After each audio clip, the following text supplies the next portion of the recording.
Welcome and welcome back. If you're returning, welcome back. If this is your first time, welcome. I know I didn't get that right, but it's been a long day. So today I'm coming to you with a delicious eat and bit of a tasty treat. If this is your first time, thank you. Please continue to watch. Please like and subscribe. It costs you absolutely nothing. If you're returning, I thank you so very much. Please continue to watch the videos. Please thumbs up the video and please leave me a comment and don't forget to share. Now, if you're new to my channel, I don't like to keep you waiting, so we're going to get right into it. Those of you who've been with me for a while, you know how I do. So this is, like I said, a delicious treat, but it also can be a tasty eat, and you'll see why I'm saying this. Now, there are many versions to this dish. Think of it like, let's say, meatloaf. What do I mean by that? 10 people can make meatloaf, and it will taste absolutely different. Each one will make it different. Put a different ingredients, but it will still be delicious. So this is egg noodles, right? And you see where it says cook 6 to 8 minutes. You use any kind of egg noodle that you like. So when you see this dessert, you probably say, "Oh, I had that before." Or if you're like me from your childhood, you grew up eating this. So now this is my version of noodle. Yeah, noodle kugel. Now, like I said, if you're new to my channel, I'm going to tell you something that someone's always told me, that I have an accent. So I'm going to put the spelling, hopefully, at the bottom. But noodle kugel. Now, again, this is not traditional. If you have to ask, is this traditional? This is just how I like it and how I had it growing up. You may have had it differently. If you didn't, if this is your first time, please let me know in the comments that I have no idea what you're talking about. I've never had that before. And if you have, also let me know in the comment. Yes, I've had that before, but not the way you made it. So this is cottage cheese. So I'm going to add the cottage cheese to the bowl. And let me tell you about cottage cheese. Believe it or not, there's a lot of liquid in cottage cheese if you're not familiar with working with it. But it adds a creaminess to the dish that I like. If you don't like it, don't add it. You don't have to. I won't mind. I won't be offended. Now, for us who had it as a child or growing up, it was quite mushy. And I'm going to tell you a trick to not let that be the case as soon as I get this top off. And I'm going to show you. Okay. So now I have cinnamon sugar. Do you have to use cinnamon? No, you can use any flavoring you like, nutmeg, clove, but again, traditionally, I had it with cinnamon. I love it with cinnamon.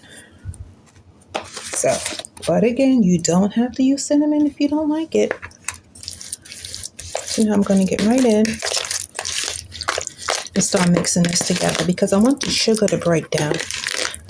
You ever had a dish and you could taste the sugar in it, like it didn't quite break down into the dish? Yeah. So I'm going to keep doing that as much as I can. I'm going to break that down. And you know what I'm going to do? What I'm going to do, again, I have an accent. Everyone tells me that. So I keep correcting myself. If you hear me doing that, and I'm sure you do, that's why. So now I'm using a potato masher just to break up the cottage cheese. That's all. Now, I don't mind the cottage cheese not being all the way like real fine in this dish. That's fine with me. But if you like it,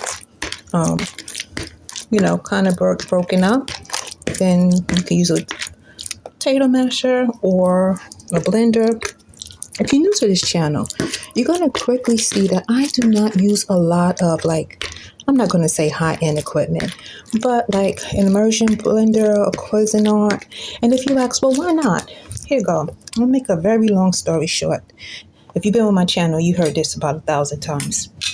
When I used to watch other cooking channels and cooking shows, they always had beautiful, very expensive equipment. Immersion blender, Cuisinart, and at the time, a Cuisinart was almost close to $1,000. And I used to say, well, how am I going to make that? And I don't have those tools. I'm going to call them tools. Then I realized our mothers and grandmothers been making these dishes. That's delicious. for quite a number of years without any of those fancy, very expensive, for me anyway, tools.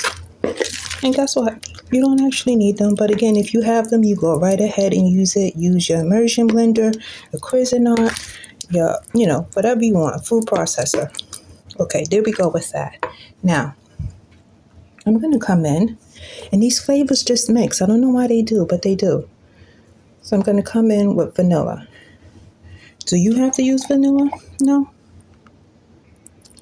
And don't worry, everything will be in the description box, measurements and ingredients. So there we go with that. And did I tell you this is very simple? It really is. So there we go. And I like to do this part, and I'm going to tell you why in a second. I like to put all of my ingredients in before I put in the dairy part. Not the dairy, but you'll see what I mean. So this is just granulated sugar. And I'm going to come in with about a half a cup. And again, like I always say, you're in charge of the ingredients.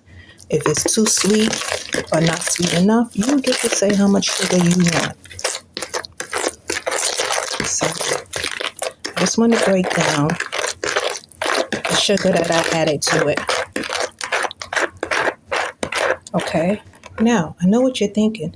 If this is a sweet dish, why are you coming in with salt? Well, let me tell you a little secret that I found.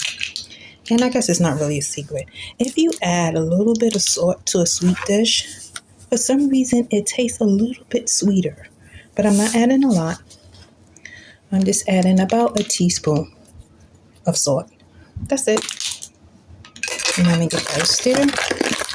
And you know what? I think I'm going to come in with just a little bit more cottage cheese. Just a bit. Now, again, I love this dish. You can serve this at a birthday. You can serve this at the holidays, or just for a dessert, weeknight dinner, or whenever, or just for yourself. Hey, treat yourself. You deserve it. Okay. Now I'm going to keep breaking it up. Now, growing up when we had kugel, that's how I'm pronouncing it, it was always very mushy, right? So, in most recipes, the noodles is always pre-cooked, which means they're already cooked, and then they will add it, right? But I'm not going to do that. I'm trying to open it, that's what you hear.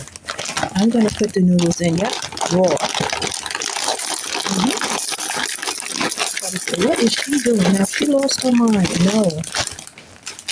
You remember I said, growing up it was really mushy and some of us didn't like that? Yeah, that was because the noodles was already cooked and then they were added to the mixture. But you don't have to do that.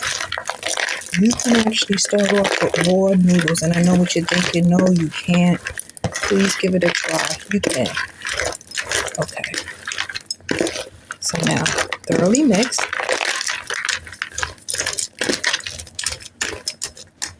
Not finished though. Now, growing up, there are so many versions to this dish. And this is just mine and how I had it. You probably had it different. Again, let me know. And I keep saying that because I know some people, well, that's not how I had it. I agree. It's probably not. You probably had it with dry fruit, maybe raisins, cranberries, or cherries. But guess what? Since the weather is nice and it's summer, cherries have been on sale. And I'm going to let you in on a little secret. At the market, I don't know why this is, and I think I said it already on this channel, fresh fruit right now is actually cheaper than dry. Yeah. So I was in the market and I was looking at the dried cherries and cranberries, and they were higher than fresh fruit. I don't understand it. And here's another thing.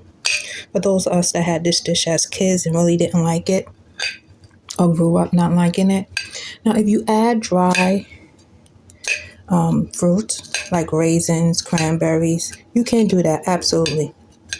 But if you add something dry to the dish, guess what? It's not going to bring any moisture to it, and it's going to taste kind of dry. And that could be why you did not like it growing up.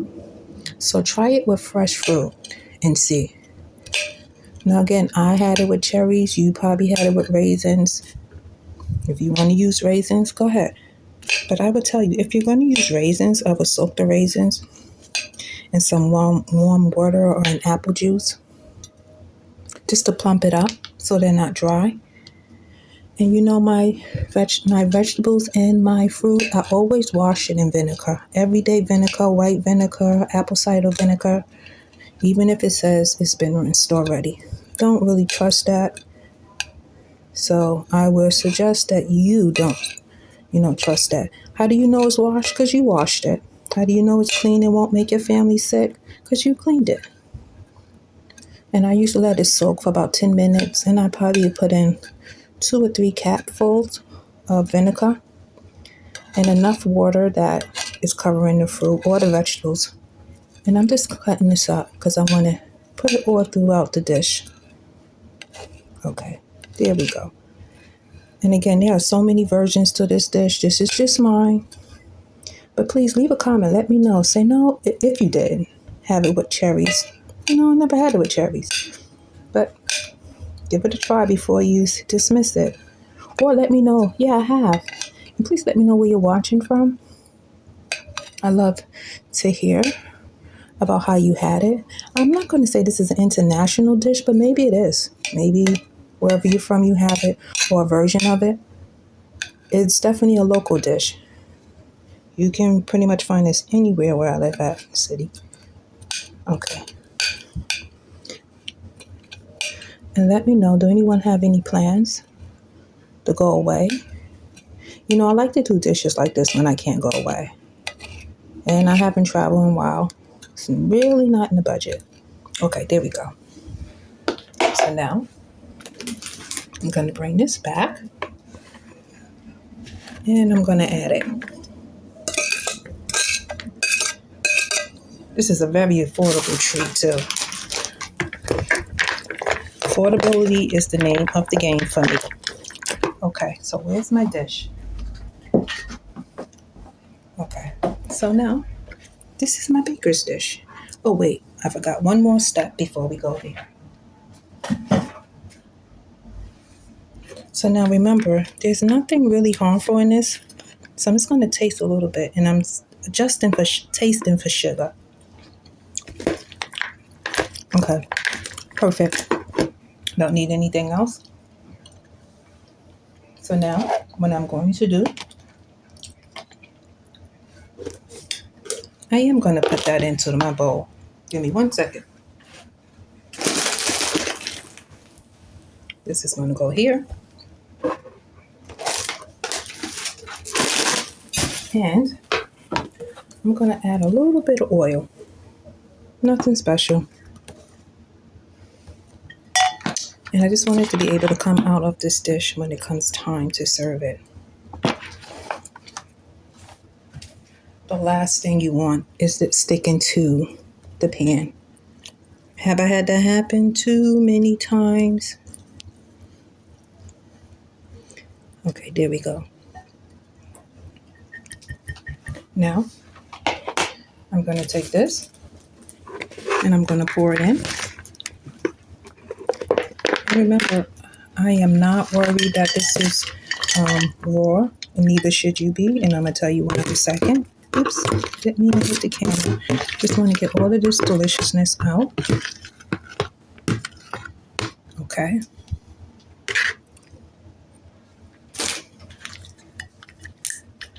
So now, there we go.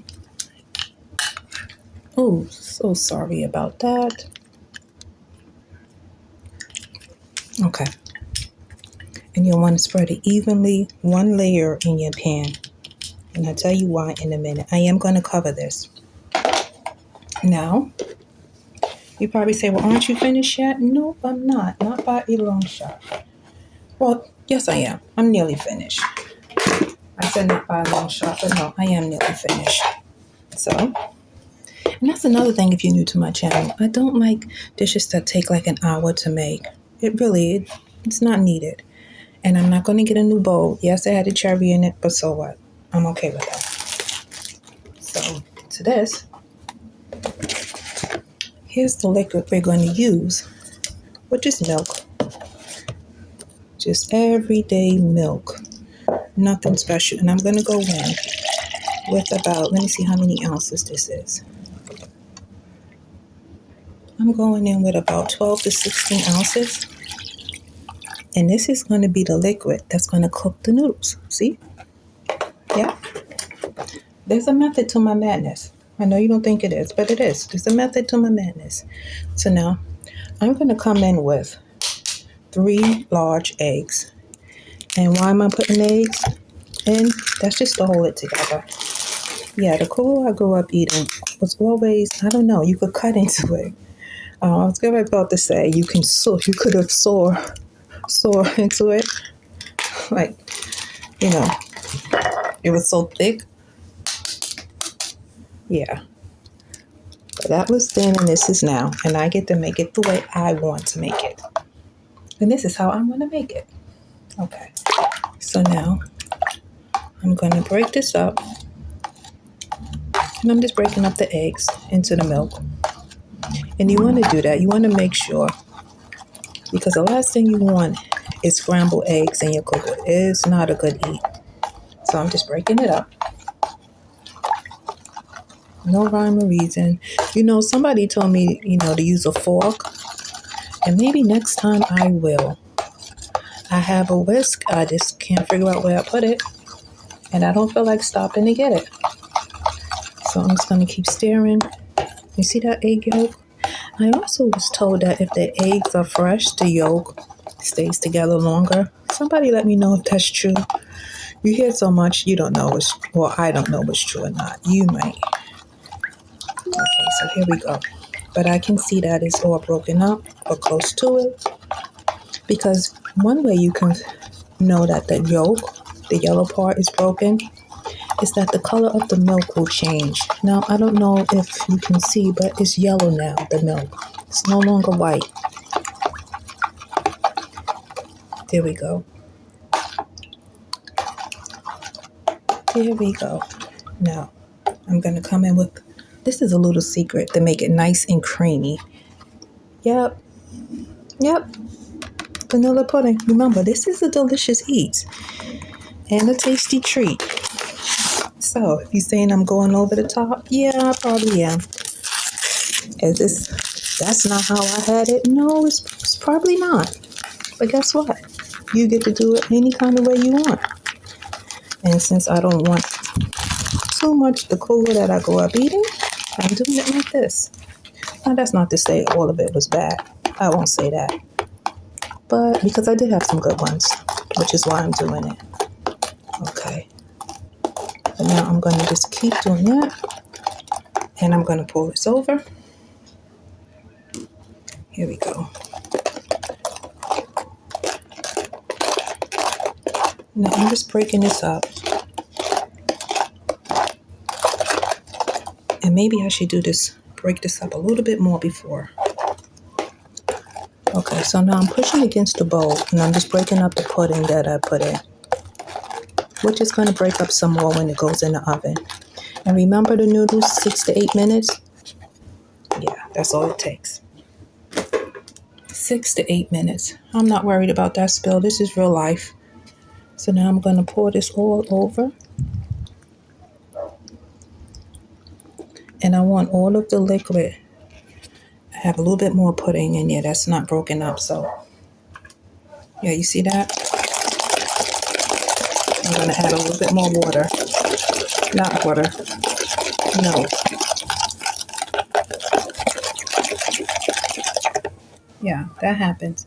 I'm not worried about that. That's going to break up.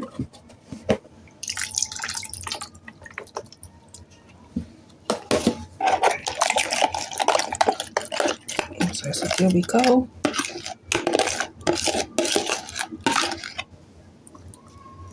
There we go. Now I'm going to cover this because you have to like keep the moisture in so it can bake. 6 to 8 minutes. After 6 minutes, I'm gonna look, but I think this is going to take 8. I'm gonna get it in the oven.